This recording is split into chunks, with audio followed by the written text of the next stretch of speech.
देख रहे हैं MKA TV न्यूज। जो बहुत लंबे समय से यहाँ बैठी हमारे नौजवान भाई और इस गांव क्षेत्र के सभी जिम्मेदार लोग जो उधर बैठे हैं, मेरे मंच पे बैठे मेरे साथ हमारी पार्टी के सभी सम्मानित नेतागण, मेरे छोटे भाई विपिन गुठलिया जिन्होंने आज सारे प्रोग्रामों में इनकी मेहनत से एक बढ़ के प्रोग्राम हुआ, हजारों की संख्या में लोग इकट्ठा हुए। मैं इनका दिल से धन्यवाद करता हूं। इन्होंने इस क्षेत्र में बहुत मेहनत की और मुझे अच्छा लगा कि गरीबों में एक और नेता गांव स्तर पर पैदा हो गया। भाई ललित जी मेरे साथ चल के आए, भाई अमित कसाना जी, महेश काफना जी, बहन शैलजा जी, भाई नीतू गौतम जी, पूर्व मंत्री वीर सिंह जी,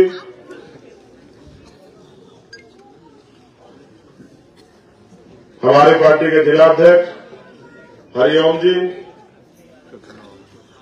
भाई ज्ञान सिंह जी, भाई सुमित जी और जिन्होंने हमारे बहुत जिम्मेदार साथी जिन्होंने प्रोग्राम कराया, भाई पृथ्वी सिंह जी, आपका भी सबका बहुत बहुत धन्यवाद। मैं आपसे 15-20 मिनट बात करूंगा और मैं ये नहीं चाहूंगा कि आपको बहुत कोई बात अच्छी लग जाए। मैं अपने बहुजन समाज के हालात जानता हूं। ये जो दलित, पिछड़ा, मुसलमान, आदिवासी, सिख, जैन, बौद्ध है, ईसाई है, मैं इसकी हालत जानता हूं। जरा सा कुछ मिलता है खुश हो जाता है बहुत, और जरा सी कोई मुसीबत आती तो घबरा जाता है बहुत। तो ना तो खुश होने से कुछ होता ना घबराने से कुछ होता। हर बात का मुकाबला करना पड़ता है और जो मुकाबला नहीं करेगा उसका वजूद मिट जाएगा। तो इसलिए मैं आपसे अपील करूंगा, ताली ना बजाएं, बस सिर्फ कुछ देर मुझे सुने। ये चुनावी लड़ाई नहीं है। इस मुल्क में अब चुनावी लड़ाई नहीं बची है। इस मुल्क में कमजोरों, मजलूमों, हक के वंचितों, नौजवानों, किसानों, महिलाओं के वजूद की लड़ाई, जो स्वाभिमान सम्मान का जो जीवन है उसकी लड़ाई आन पड़ी। बहुत सारी बहनें ऊपर बैठी है, मैं उनसे भी आग्रह करूंगा हाथ जोड़ के थोड़ी सी पीछे को रहना। कोई अगर लापरवाही में नीचे गिर गया तो लेने के देने पड़ जाएंगे। मैं अपनी बात को शुरू करने से पहले सभी संतों, गुरुओं, महापुरुषों को, पीर पैगंबरों को नमन करता हूं। मेरे प्यारे भाइयों बहनों, ये मुल्क आजाद भारत है, लेकिन जिन सपनों को लेकर आजादी आई थी वो ऐसा कुछ दिखाई नहीं दे रहा। सिर्फ सांस लेना, सिर्फ रोटी खा लेना, सिर्फ कुछ चुनिंदा जगह पे चले जाना, ये आजादी नहीं है। आजादी का मतलब है अधिकार। इस देश में सामाजिक, राजनीतिक, आर्थिक अधिकार। इस देश में स्वतंत्रता कैसी? अपने धार्मिक स्थलों पे जाने की, अपनी इबादत करने की, अपनी तरक्की करने की।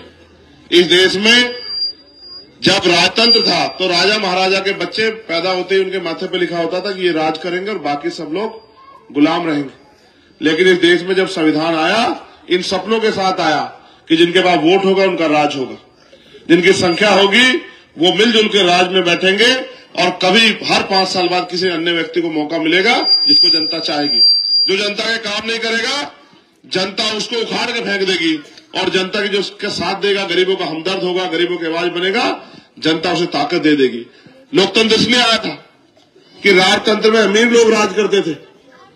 अगर अमीर ही राज करेंगे तो वो लोकतंत्र नहीं हो सकता। अमीरों के चंगुल से छुड़ा के हमारे महापुरुषों ने हमें लोकतंत्र दिया कि गरीब का बेटा भी अपने लोगों के वोट से ताकतवर हो सकता है। इसलिए आया था लोकतंत्र। लेकिन आज लोकतंत्र क्या बन गया? जिनके पास जो राजा महाराजा थे उन्हीं की औलादों ने पैसे के आधार पर राजनीति करना शुरू किया। और जब पहली बार वोट का अधिकार मिला, पहले तो कोई चाहता नहीं था कि इस देश के कमजोर, हक वंचित समाज के लोगों को वोट का अधिकार मिले। जब बाबा साहब वोट की पैरवी कर रहे थे तो वो वोट के अधिकार को देने को राजी थे। वो बाबा साहब कहते कि वोट हर व्यक्ति को मिलना चाहिए।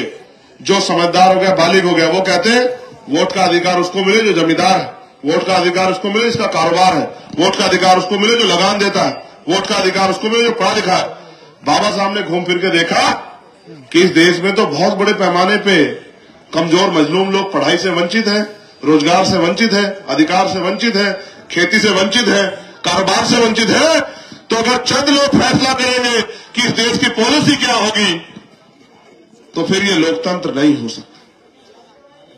ये जो नहीं बेटा तुमने शराब पी है ना, फिर चैन से बैठे रहो। अभी सबको समझाया था, तुम बीच में बाधा मत बनो। सच ये है कि कल आपको ये भी नहीं पता कि कल आपके खिलाफ क्या कानून बनेगा। आप अपने दिलों पे हाथ रख के देखो, इस देश में क्या हो गया है। आप मेरी बात को दिल पे, मेरी बात को इसलिए एहसास करना क्योंकि मैं आप में से एक हूं। मैं जुल्म के खिलाफ लड़ रहा हूं, इसलिए मेरी बात को करना। लोकतंत्र का मतलब था जनता द्वारा जनता का शासन, कि जनता जो चाहेगी उनकी हमदर्दी के लिए कानून बनेंगे। लेकिन आज कानून बनते तो आपसे कोई पूछता है क्या? एनआरसी का कानून बना, आप बताओ ईमानदारी से, आपसे किसने पूछा क्या? जगह यार मेरे को, एनआरसी खिलाफ कानून बना, किसने आपसे पूछा क्या? जब सीए पे कानून ना, आपसे किसने पूछा क्या? जब किसानों के खिलाफ कानून ना, किसान ने किसने पूछा क्या? जब अभी कुछ दिन पहले ड्राइवरों के खिलाफ कानून बना, ड्राइवरों से किसने पूछा क्या? जब जीएसटी लागू हुआ व्यापारियों के लिए, तो क्या कभी किसने पूछा क्या व्यापारियों से? जब नोटबंदी की प्रधानमंत्री ने किससे पूछा क्या? तो इसका मतलब ये तो तानाशाही का दौर चल गया कि जो सत्ता में बैठा है कुछ परसेंट वोट लेके उसका जो मना है वो करे, जिस तरह से चलाए, जो कानून थोप दे, जिस तरह से गुलाम को गुलामों के ऊपर कानून थोपे जाते थे उसी तरह से गुलामों के ऊपर कानून थोपे जा रहे हैं। जिस चीज की वो उंगली कर दे, सरकार भी उनकी और कोर्ट भी उनका, वही उनकी, जिसकी लाठी उसकी भैंस। और मुझसे क्या कहलवाना चाहते हो कि मुल्क में बचा क्या? जिस चीज की तरफ उंगली कर देते हैं और जिस चीज पर जाकर बैठ जाते हैं, कानून चाहे वो वर्षिप एक्ट हो 1991, कोई पूछने वाला नहीं है, कोई पूछने वाला नहीं। और आपने जिन आवाजों को ताकत दी कि आपकी लड़ाई लड़ेंगे, उनको देखो, कोई सीबीआई से डर गया है, कोई इनकम टैक्स से डर गया है, कोई ईडी से डर गया है, कोई मुकदमे से डर गया है, कोई जेल से डर गया है, और जिसने कुछ करके दिखाया वो जेलों में सड़ रहा है। आप आजम भाई को देख लो, ये आपके सामने। मैं बस आपको ये पूछना चाहता हूं कि जब मुल्क आजाद हुआ तो आपकी जिंदगी में वो आजादी कब आएगी कि आप गरीबी से ऊपर उठ के आप भी सुख शांति का जीवन ले पाओगे। जो आप कारोबार रोजगार करते हो उसमें सरकार की नजर है, जीएसटी के छापे भी आपके पास लगते हैं, और हर जुल्म का शिकार भी आपको होना पड़ता है। जिसको मनाए, जिस मुकदमे में उठा के पुलिस इनकाउंटर करे या ले जाए, जेल में बनाए, कोई पूछने वाला नहीं है। आप इसको आजादी मानते हो? नहीं, ये आजादी नहीं। असल आजादी वो होती है जिसमें जनता के सवालों का जवाब नेताओं को, सरकार को देना पड़ता। आज क्या है, आप सरकार से एक सवाल पूछ लो, चाहे आप मीडिया के लोग हो या ऐसे जो हमारे नौजवान वहां गेट के पास खड़े होके पूरे कार्यक्रम को डिस्टर्ब कर रहे थे, आप इनमें से एक दो हो, तो इनकी बात कोई सुनने को राजी नहीं है। कोई मीडिया का व्यक्ति से आवाज उठाता जेल में भेज देते हैं, कोई दलित अपनी आवाज उठाता है नक्सली का आरोप लगा के जेल में भेज देते हैं, कोई मुसलमान अपने हक हुकूक की बात करता तो आतंकवादी बता देते हैं, कोई सिख अपनी बात करने किसान जाता है खालिस्तानी बताने लग जाते हैं। इस मुल्क को हो क्या गया? इस मुल्क को होया गया है कि अभी ये मुल्क हमारा मुल्क पूंजीपति और धन्ना सेठों की गोद में चला गया। अडानी के जो रिश्तेदार हैं, जो देश में शासन सत्ता चला रहे हैं, वो इस देश की सारी सरकार सिस्टम को बेच के अडानी अंबानी की गोद में उनके हाथ में दे रहे हैं। एक दिन वो दिन दूर नहीं, मेरी बात पर गौर करना। ये दो बातें याद रखना, और अपने बच्चों को, अपने दोस्तों को, अपने साथियों को, अपने परिवार वालों और रिश्तेदारों को बताना कि अगर किसी देश को गुलाम बनाना हो तो दो चीजें करनी पड़ती है। पहली, उस देश के पूरे व्यापार पे कब्जा करना पड़ता है। धीरे धीरे सारी सरकारी दुकानें, छोटी दुकानें बंद हो जाएंगी और अडानी अंबानी के बड़े बड़े शोरूम आपकी गलियों में, आपके कस्बों में, आपके मोहल्लों में, आपके जिलों में, आपकी विधानसभा में, आपके नगरों में आपको दिखाई देंगे। और दूध से लेकर जहर तक आपको उन मॉलों से खरीदना पड़ेगा, कोई छोटी दुकान नहीं रहेगी। जब छोटी दुकान नहीं रहेगी तो कारोबार खत्म हो जाएंगे। और देख लो आप किस तरह से पूरे सिस्टम को अडानी को बेचा जा रहा है। एयरपोर्ट बेच रहे, पोर्ट बेच रहे, रेल बेच रहे, भेल बेच रहे, और तो और आने वाले समय में सांस लेने का अधिकार भी बेच देगी ये सरकार। दूसरा, उस देश की सेना को अपने कब्जे में ले लो। इस देश में अग्निवीर योजना लाके इस सरकार ने किसानों, कमेरों के बच्चों को, मजदूरों के बच्चे जो आर्मी में चले जाते थे, 4 साल की नौकरी करके उनकी जो हिम्मत थी देश की सेना, देश की रक्षा करने के लिए, राष्ट्र की शक्ति बनने के लिए, वो हिम्मत तोड़ दी अब सिर्फ अपने विचारधारा के लोगों को सेना में भर्ती किया जा रहा है। वो दिन दूर नहीं जब सेना में अघोषित कब्जा भारतीय जनता पार्टी के लोगों का हो जाएगा। मैं अपनी देश की सेना से बड़ा प्यार करता हूं, उनकी हिम्मत से बड़ा प्यार करता हूं, लेकिन क्या करूं, मजबूरी में मुझे कहना पड़ रहा है, क्योंकि मैं बादशाह के अगले कदम को जानता हूं कि वो क्या करने वाला है। वो दिन दूर नहीं जब सेना उनके हिसाब से काम करेगी, क्योंकि जिनकी सरकार होती है उनकी सेना होती है। तो इस देश में हम जैसे ईस्ट इंडिया कंपनी के गुलाम हुए थे, आने वाले कल में हम अडानी अंबानी के गुलाम हो जाएंगे और हमें रोटी रोजी के लिए भी उनकी फैक्ट्री कंपनी में मेहनत मजदूरी करनी पड़ेगी। हमारे अधिकार, हमारी स्वतंत्रता सब छिन जाएगी। बाबा साहब अम्बेडकर ने हमें वोट का अधिकार इस देश में शासन सत्ता करने के लिए दिया था। जिनको अपमानित किया गया मुझे रखने पे, घोड़े में बैठने पे, मटकी छूने पे, जिनको अपमानित किया गया, जिनको कारोबार नहीं करने देंगे, पढ़ने नहीं देगा, अच्छे मकान नहीं बनाने देंगे, उनको भी राज करने की ताकत करने के लिए बाबा साहब ने वोट की ताकत दी। लेकिन आज उस समाज के हालात देखो, आज उस समाज के हालात ये है कि वो राशन पे वोट करने लगा है, वो चंद पैसों पे वोट बेचने लगा है, या फिर वो वोट देता भी है तो ऐसे लोगों को वोट देता है जो उनकी वोट को लेके वोट को ऐसे डकार जाते हैं जैसे ताकतवर व्यक्ति किसी गरीब का हक डकार जाता है। आप महसूस करके देखो कि जिनको 5 साल पहले आपने वोट देती है, आप दिल पे अपने हाथ रख के बताओ क्या पूरे 5 साल में एक बार आपने उसको अपनी गली में देखा? क्या पूरे 5 साल में आपने एक बार पार्लियामेंट में देखा उस आदमी को? अगर उसने एक बार नगीना की आवाज उठाई है, क्या नगीना में हर व्यक्ति खुशहाल है? आप मुझे बताओ ईमानदारी से, क्या नगीना में एम्स जैसे हॉस्पिटल की जरूरत है या नहीं? आप बताओ मेरे लोगों, मुझसे मैं आपसे पूछना चाहता हूं, क्या एम्स जैसे हॉस्पिटल की जरूरत नगीना में नहीं है क्या? आज यहां से मुझे अच्छी तरह याद है, नेटवर्क में मेरे साथी थे सलीम सिद्दीकी, मेरा छोटा भाई, उसको रात को दिल का दौरा पड़ा, उसके परिवार के लोग लेके भागे धामपुर की तरफ, लेकिन रास्ते में ही उसने दम तोड़ दिया। अगर यहां अच्छा हॉस्पिटल होता तो मेरा भाई सलीम आज जिंदा होता। मैं बात आपको इसलिए कह रहा हूं कि इस क्षेत्र में, जिले में बहुत सारी चीजों की जरूरत है, लेकिन आपके नेताओं ने एक बार जाके वहां हॉस्पिटल पे खड़े होकर नहीं कहा कि हमारे हजारों लोगों की जान चली गई है, एक एम्स जैसा हॉस्पिटल होना चाहिए। जब आपके नेताओं ने नहीं कहा तो सरकार तो वैसे भी आपको नहीं देना चाहती। आपके नेताओं ने नहीं कहा कि वहां पढ़ने के लिए अच्छे स्कूल, अच्छे कॉलेज होने चाहिए, यूनिवर्सिटी होनी चाहिए, जो गरीबों के बच्चों को भी आसानी शिक्षा मिले और वो भी पढ़ लिख के आगे बढ़े, वो भी डॉक्टर, इंजीनियर, IAS, IPS बने। वहां कोचिंग सेंटर की जरूरत है। आपके नेताओं ने नहीं कहा कि आपके क्षेत्र में इंडस्ट्रियल एरिया लगना चाहिए, जिससे लाखों नौजवानों को रोजगार की सुविधा मिले, लाखों पढ़े लिखे नौजवानों को रोजगार की व्यवस्था हो।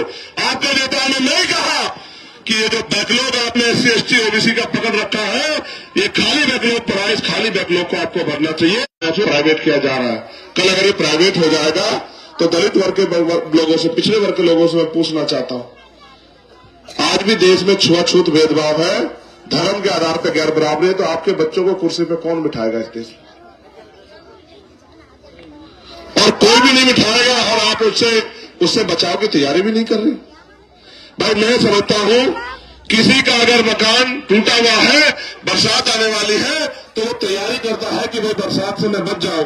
लेकिन आप ये देख रहे हैं कि देश गुलाम होने की तरफ है, देश को बेचा जा रहा है, देश को लूटा जा रहा है, लेकिन आप फिर भी अपने घर में हाथ पे हाथ रख के बैठे। ऐसा लगता है कि आप अपने देश में अपने आप को 2 दर्जे का नागरिक मानने लगे।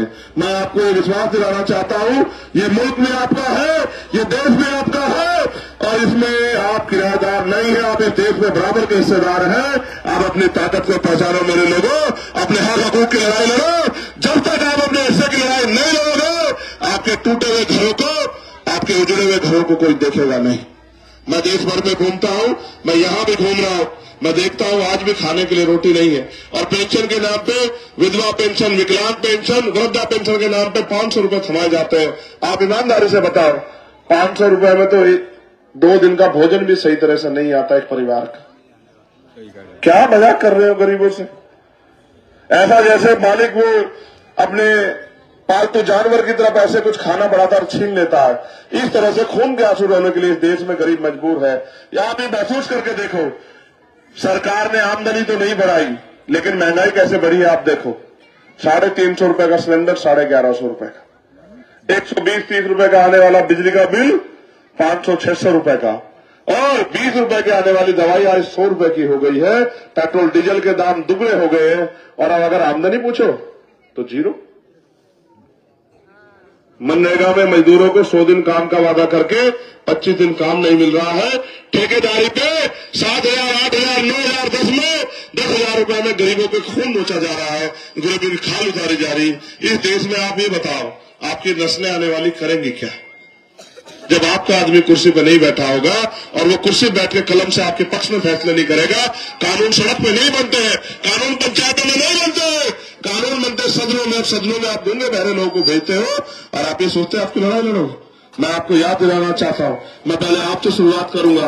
आप महसूस करो, 2018 का समय था, SC/ST एक्ट को कमजोर किया गया था, 17 लोगों ने कुर्बानी दी। मेरे दलित समाज के लोगों, मेरे आदिवासी समाज के लोगों, बताओ भीम आर्मी के अलावा कौन खड़ा था आपके साथ? पूरी जिम्मेदारी से बताओ।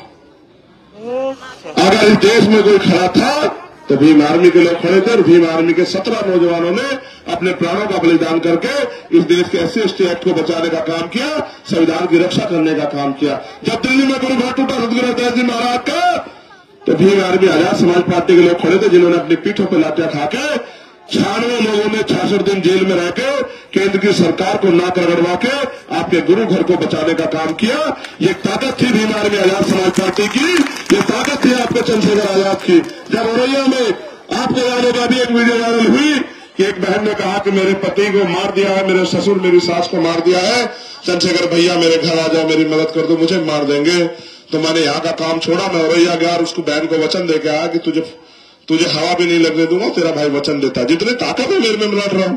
वहां के अधिकारियों से लड़के आया, उसकी पेंशन बनवा के आया, उसके बच्चों की जब तक वो बड़े ना जाए पढ़ाई की व्यवस्था करके आया, उसके लिए लाइसेंस की व्यवस्था करके आया, जो भी कर सकता था करके आया। आप याद करो, मेरे लोगों, हाथरस का अन्याय आपने देखा होगा, जब उस बच्ची को मार के जालिमों ने उसके साथ अन्याय किया और कोई सुनवाई नहीं कर रहा था, तब चंद्रशेखर आजाद पहले गाड़ी में, फिर बस में, फिर मोटरसाइकिल पे जाकर उसकी आवाज उठाने का काम किया, और फिर चंद्रशेखर गिरफ्तार कर लिया गया। फिर चंद्रशेखर आजाद ने जाके उसी गांव में खड़े होकर उस परिवार को विश्वास दिला के अकेला मत समझना, और उन गुंडों को जेल भिजवा के उन गुंडों को सजा दिलाने का काम किया। ये ताकत पैदा की है आपने चंद्रशेखर आजाद में। आप याद करो, यही इसी मेरठ में एक व्यक्ति को पैसे मांगने पे मार के लटका दिया गया, उसके आवाज बनने का काम चंद्रशेखर आजाद ने किया।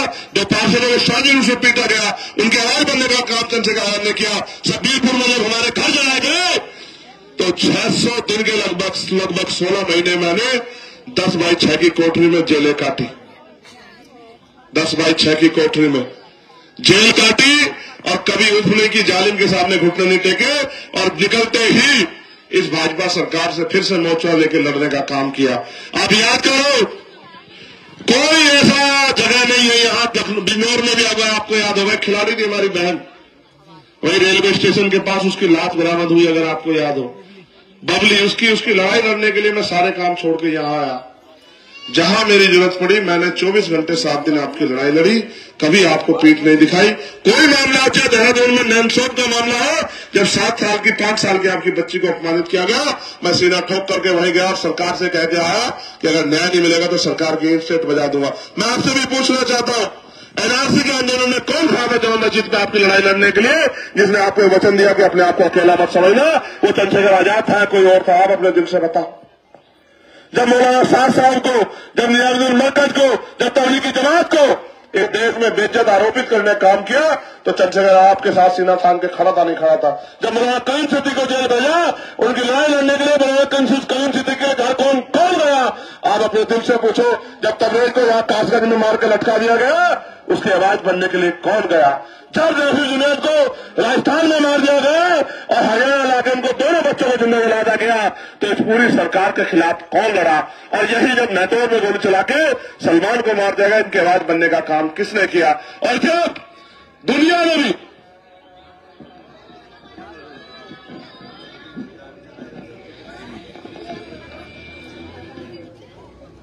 बंद हो गया,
बड़े हीरो बन रहे